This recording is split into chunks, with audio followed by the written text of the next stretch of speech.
So let's get cozy. Let's dive into your stories from the sweater weather so long. Hey y'all, I'm Emily, an almost lifelong quilter with a lot of stories to tell. I have loved quilts and talking about them for as long as I can remember, and I'm here to celebrate the tradition of quilting with you. We'll celebrate quilts and the real people who made them, learn a little bit about the history of quilting, and have lots of fun exploring ways to reclaim tradition in a modern world. I'm so glad you're joining me this week here at Patchwork Revival. Hey guys, welcome back to the Patchwork Revival Podcast. I'm your host, Emily. We're talking about our quilting community today. This is going to be part 2 of the sharing your stories as part of the Patchwork Revival community. Specifically, these are stories from the Sweater Weather Sampler Sew Along that I was part of hosting last year. Like I said in the first episode of the year, which was episode 21, I really had to lean into my virtual quilting community in 2025. And that was for a variety of reasons. But part of that meant that during the Sweater Weather So Long, we shared a couple of prompts on our community group. And it was basically just share your story.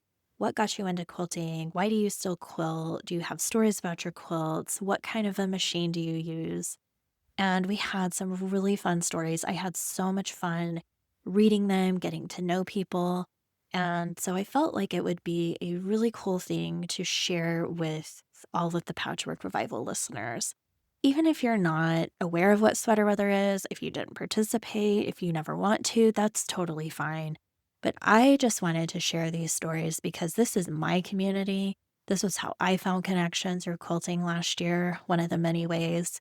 And I want to invite you into that because I want to inspire you to find a way to create community around you. Sometimes that can mean putting yourself out there and joining people who are already doing something. Sometimes that can mean putting yourself out there and inviting people to come with you. Many of the stories that I read and that you all shared with me were very inspiring because it was a lot of I learned a quote from so and so. So and so taught me what they know. A lot of people learned from YouTube, and that's really cool too. But I think what it really hammers home is that our knowledge is valuable. It can change people's lives for the better. Um, Even if it's just finding a creative practice as a way to slow down, to process our life and all the things. Quilting means something different to every person. But usually the people who keep coming back because they love it, because it really helps them in whatever way it does. So grab something cozy, a quilt, a cup of coffee. I have a cup of coffee here and actually a really cute little quilty mug. Coffee is my comfort drink of choice. I drink way too much of it, I think, but whatever. So let's get cozy. Let's dive into your stories from the sweater weather so long. So Sandra shares her story. She says, I started quilting about 16 years ago when I took a mystery quilt class at our local quilt shop with a neighbor who is now a very good friend. See, funny how that happens. You quilt together and you become good friends. The teacher, now another good friend, also lived in our neighborhood. I had wanted to learn to quilt for some time after learning to sew clothing and dance costumes for my daughter. I had no idea I'd get so hooked. Okay, this is another common theme. You'll notice from episode 1, we had several people say, I caught the bug, I got hooked. So apparently quilting is very addicting. Proceed with caution. Sandra goes on, I've made quilts for my kids and many family members and friends over the years. I love making bags too and other small projects. My daughter just embroidered 20 blocks with wildflowers, and I sashed and stitched them together. It was so special to work on a project together that I hope will become a family heirloom. Quilting brings me joy, companionship, and a sense of peace when things get crazy. Me too, Sandra. I'm right there with you. I also would just love to see the combination of the embroidered quilt blocks that your daughter made, that you turned into a quilt. That's so cool because that is a family heirloom. And I think it's really awesome that when you have these sort of two interests that can combine to make a really cool project like embroidery and quilting, that's just really fun to see. So thanks for sharing your story. Oh, and before I forget, I want to invite any of our listeners out there. If you are a Patchwork Revival listener, doesn't matter how long you've been, I would love to share your story. If you want to share it with me, you can email it to hello@patchworkrevivalstudios.com. I will share it. I would actually love to do another episode similar to this later in the year, sort of compiling listener stories, because that's what this is all about, sharing stories and our connection that we have through quilting. So don't forget, share your story. Let's keep going. Kat says, I love listening to podcasts and audiobooks while I sew. Yours is now in the queue. Okay, well, Kat, I hope you're enjoying the podcast. Thanks for listening. Quilting has been on the periphery of my life, but only stepped into the spotlight for me in the last year. I'm a millennial. Hello, millennials. Welcome. Quilting is amazing. I'm glad you're here. I'm a millennial who grew up in a conservative religious homeschooling community. I learned a bunch of fiber arts like crochet, knitting, weaving, and sewing. Once I left that community, I rejected so much of what I grew up with, and I didn't sew again until I hit my 30s. The pandemic had me locked down with a friend who sewed and encouraged me to buy a secondhand sewing machine. I started with shirts and easy dress patterns. Kat, I'm just going to tell you that easy garment patterns to me sounds like an oxymoron. So congratulations on having a wonderful skill being able to sew garments. I would love to learn to do that. I pieced my first quilt top last fall due to an Instagram quilt along. As a 35-year-old mother to a 1.5-year-old boy, I was hooked. Okay, another person got hooked on quilting. Careful out there, guys. And immediately dove into another quilt project once that quilt along finished. The funny thing is, my godmother is a prolific quilter, and I have 2 quilts that she has made for me over the years in my home, one of which is now on my son's big boy bed. I joined the 2024 Sweater Weather Sampler right before the last week's block, but I didn't start on sewing the blocks until this summer. I knew I wanted to do the 2025 Sampler in real time. This year's sampler will be my 5th quilt top, and I'm so excited to be part of this community. We are so thankful that you are part of our Sew Along, Cat. My mother-in-law sews as well, and her mother-in-law sewed quilts for my husband, her grandson, which now covers the bed he sleeps in when he stays at her house. I love that because I, too, had a very specific bed with a very specific quilt on it at my grandmother's house, so it's a thing. It's safe to say, even though I'm still a new quilter, my life has been wrapped up in quilts for a long time and continues to surprise me with quilt connections. Absolutely. Quilt connections are the best connections. Thanks for sharing your story, Kat. Holly says, my mother taught me to quilt starting in middle school. Though she was abusive and I was often ridiculed in our sewing times, I've overcome my fear of imperfection because all crafting has helped me overcome and get through hard times.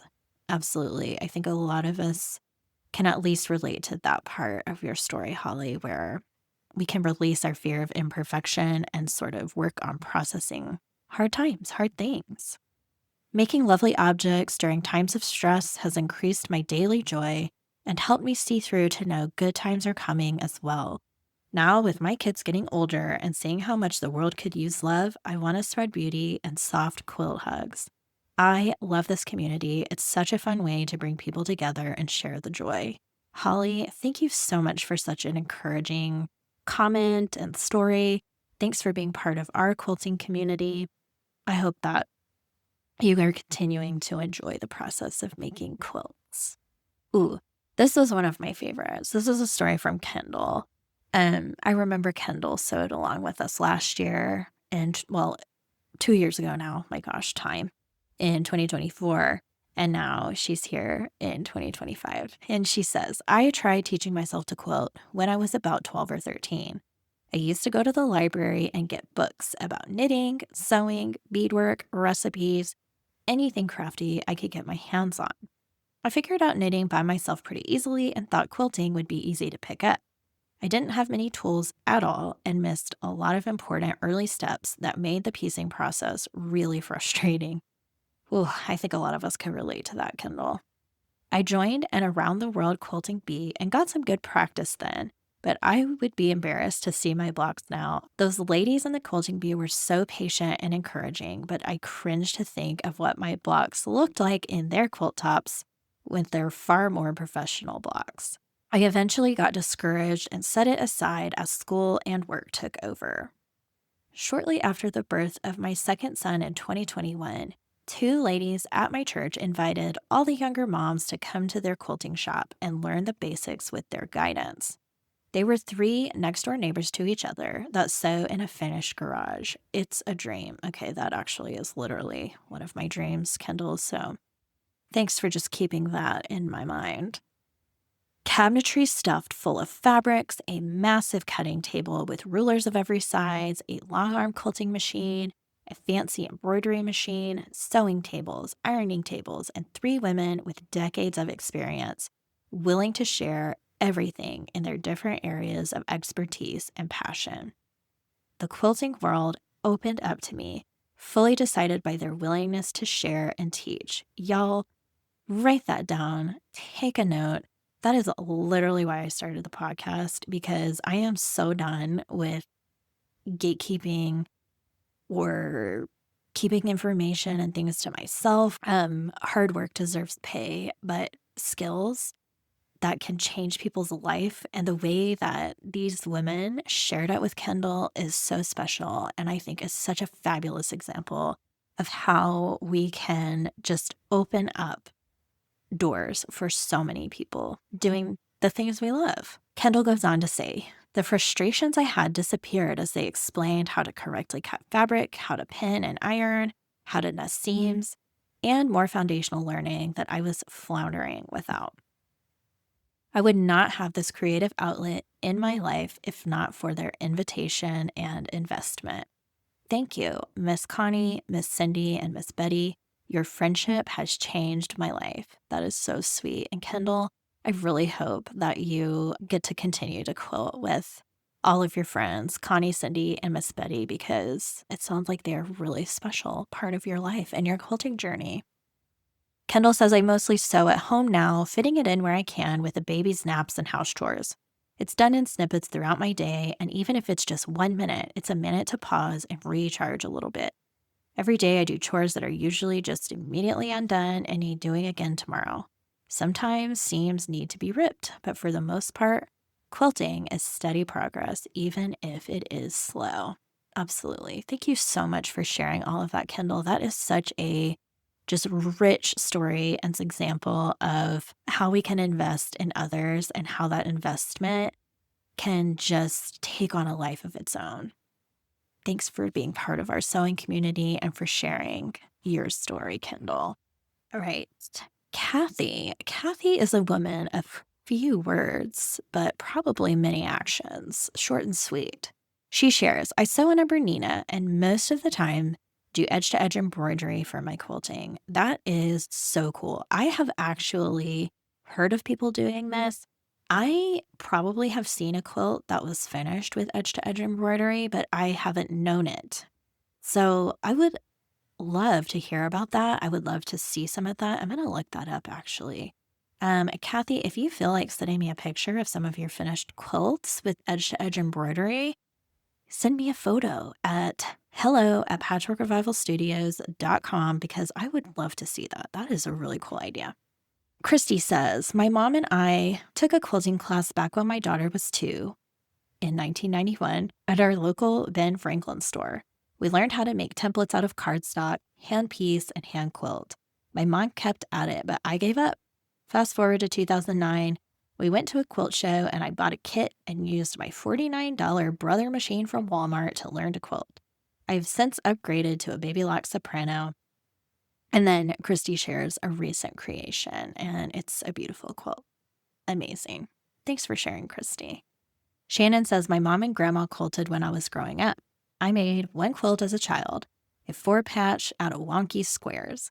My grandmother had cut it from every kind of fabric imaginable. I haven't quilted since until 2 years ago, I made a few blocks for church, then I found Quilt Scouts and decided to go for it. So, Shannon, I love that you gave Quilt Scouts a shout out. Megan Fowler of the Nine Patch Quilt Collective started Quilt Scouts last year, maybe the year before. It's been going strong for a while now, and seeing how many people just love being part of that community, who have just loved jumping in and learning things alongside Megan as a Quilt Scout has been so cool. And another really cool thing to know is that Megan started the Quilt Scouts podcast this year. So definitely tune into that. Quilt Scouts, it's open for membership, and I would highly encourage people to jump in there like Shannon mentioned. I hope you're loving Quilt Scouts, Shannon. Thanks for listening to Patchwork Revival Podcast, and thanks for being part of our quilt community. Elizabeth says, I've sewn my whole life, hand sewing Barbie clothes as a young girl, then taking home ec and learning more skills. My first quilt was for my daughter's doll many years ago. I really got into quilting about 12 years ago. I'm really glad that you quilted with us for the sew along, Elizabeth. Thanks for sharing your story.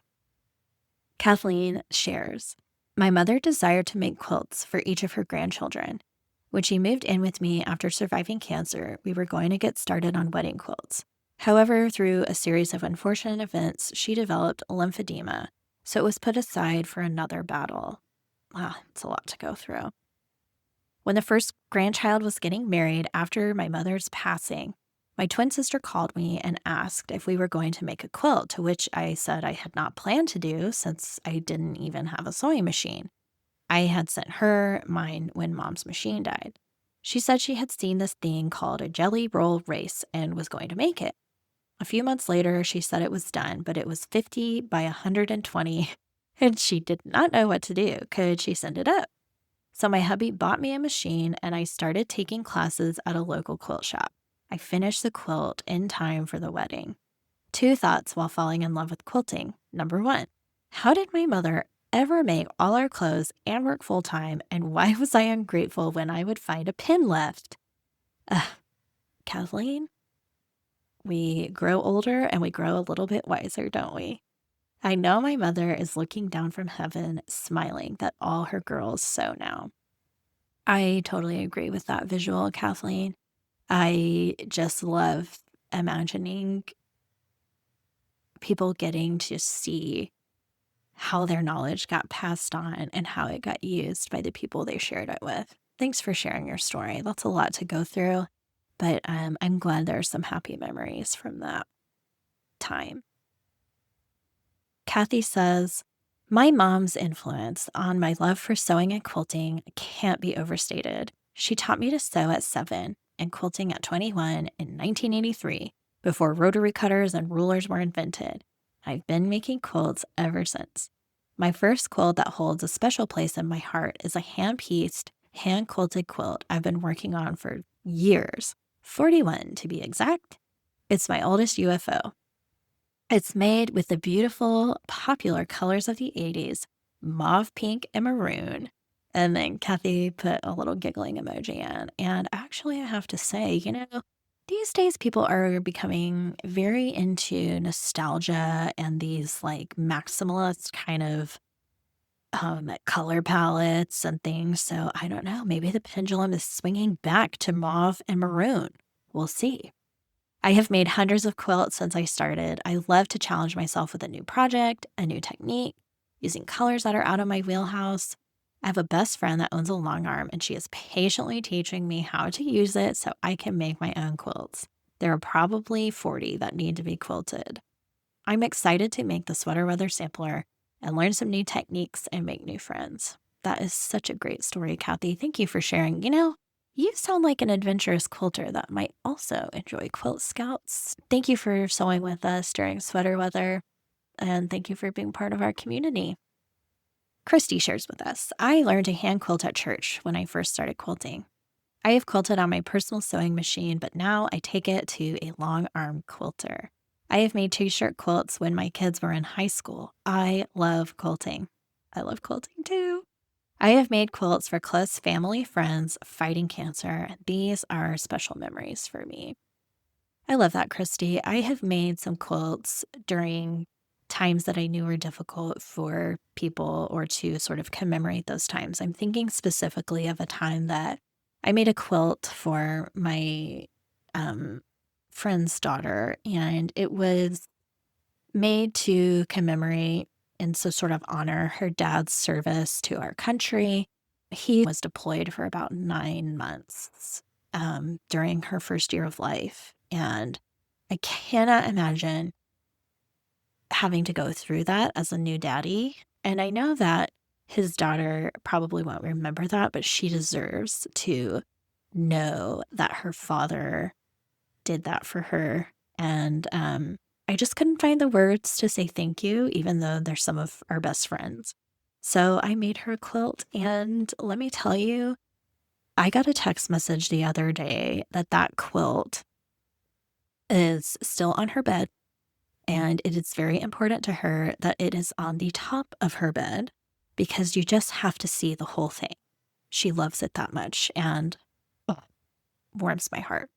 So quilting is definitely a love language. Christy, thanks for sharing your story. Let's keep going. Jody says, I first learned to make placemats at a semi-annual quilting retreat at my local community hall when I was in elementary, maybe grade 5 in 1999. I think we might be close to the same age, Jody. I think we are. She has a picture. It is so cute. She says, I'm the one in the purple overalls and a headband. Yeah, we are definitely close to the same age because I remember overalls in 5th and 6th grade were the epitome of fashion. Can we take ourselves back to 1999? Because I'm all about overalls.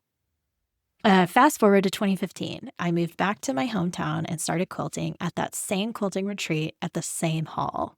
Oh, that's so cool. Now there's a group of ladies and I that meet monthly. I'm the youngest by about 30 years, but it's awesome. My grandmother was a big quilter and she originally got me into it.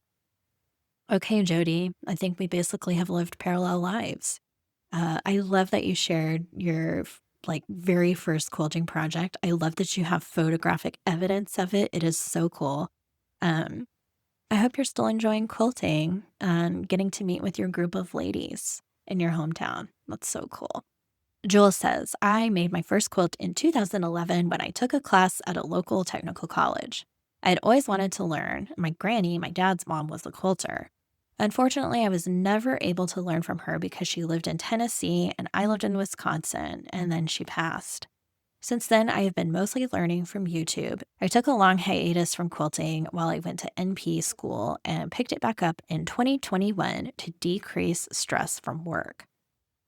I totally relate to that. Another healthcare worker using quilting to de-stress. It's all too common of a story. Really glad we have quilting to get hooked on and to reduce our stress instead of some other more questionable choices. Jules says, one of these days I will finish my quilt tops, but the quilting part and the binding intimidate me. Jewel, you can totally do it. You are a nurse practitioner. You survive the healthcare system of our country. So please, you can definitely quilt and bind these projects. She says, I am going to get over that with this year's sweater weather quilt. Yes, I hope you did, Jewel. Here is a picture of my first table runner. It is really cute. And look, you can totally finish that. That's a great project to go and practice quilting and binding. I really hope that you dove in and got your quilts bound and quilted and ready to use, because that's the best part of quilting is curling up in your finished quilt. Christine says, I learned to sew from my mom. She made quilts and clothes when I was growing up and had been sewing since her teens, if not before. All of us cousins sewed with my grandma growing up too. I started doing more quilting with my mom when we started doing friends and family baby quilts for my cousins, and then a chuppah for my best friend's wedding. Then in 2020, during COVID, I started doing masks, then got into quilting for myself with my mom's guidance and aunt's support. Now I quilt for donation quilt tops for the most part and my own mental health. That's so awesome, Christine. Thank you for sharing. This is another prompt for me to sort of look more into donation quilts and quilts. for a cause. So thanks for sharing, Christine.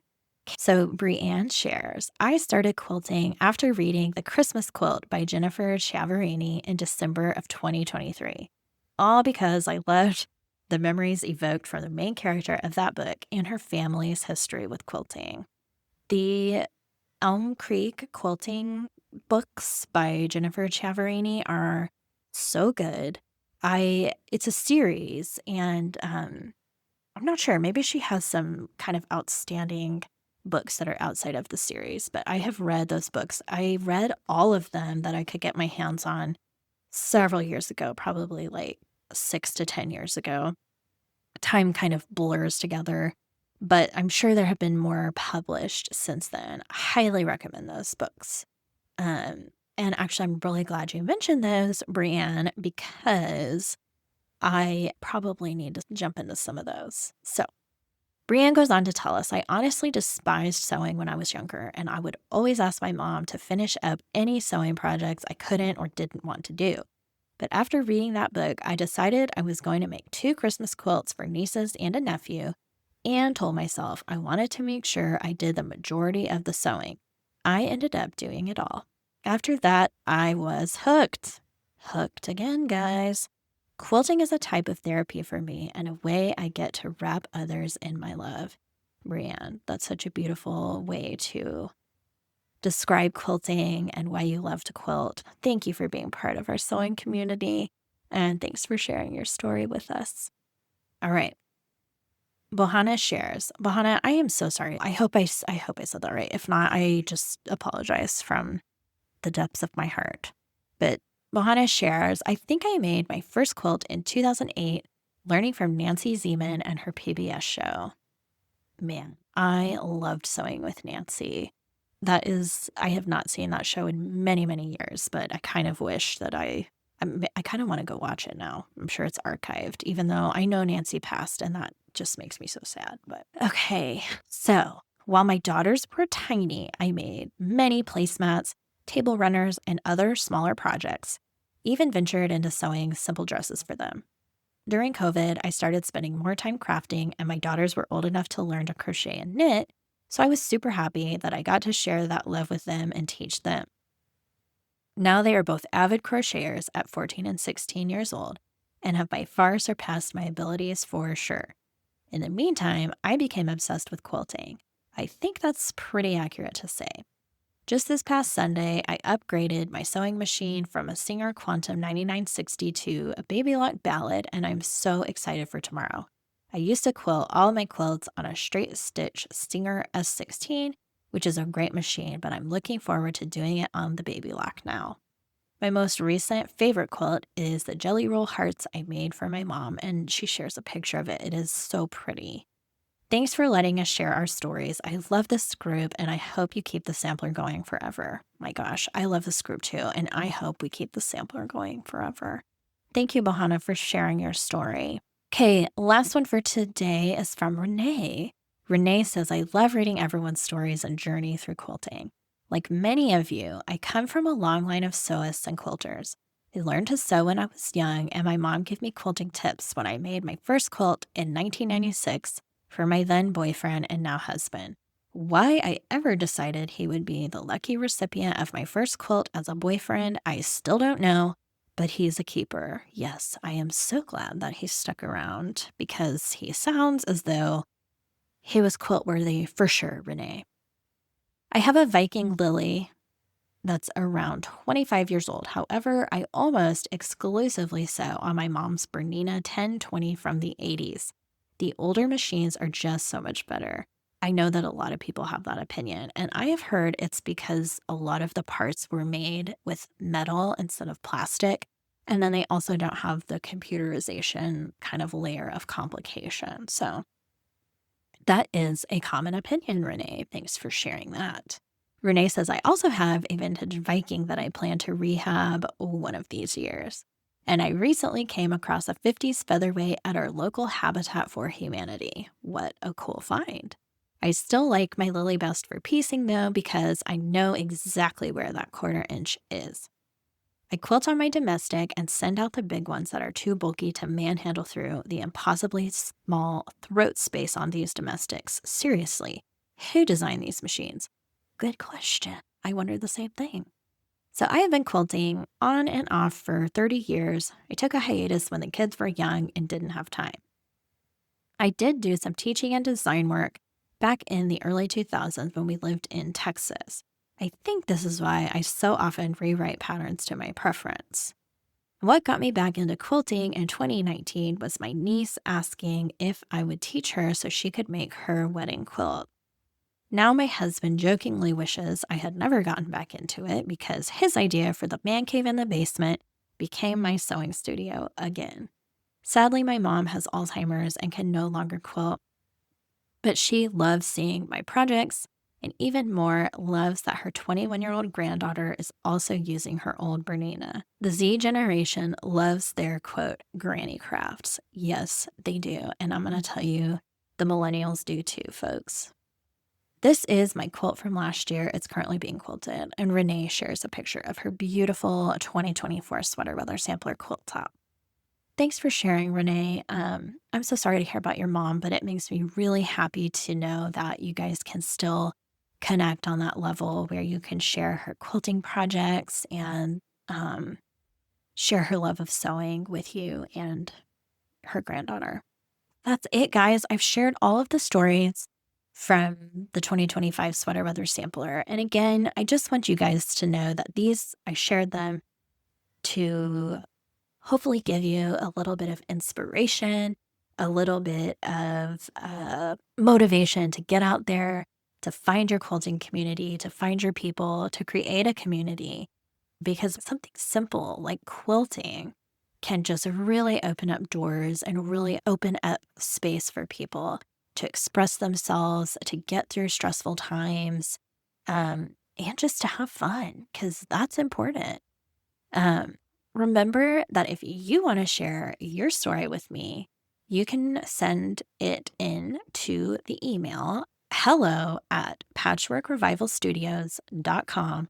I'm going to drop that in the show notes for easy access because sometimes clicking a link is just easier. Remember to follow the show so that you never miss an episode. If you have time, like or leave a review, I would appreciate it. That's how the podcast gets shared and shown to other people. Thanks for being here. We'll see you next time on the Patchwork Revival Podcast. Well, that's it for this episode of Patchwork Revival. Don't forget to subscribe to the show and leave a rave review. Also, be sure to jump down to the show notes to find links for this episode, as well as the link to my shop where you can enjoy 15% off as a podcast listener with code REVIVAL. Remember that the Patchwork Revival Podcast is here to celebrate the connection made in the quilts we love. I'll see you next time.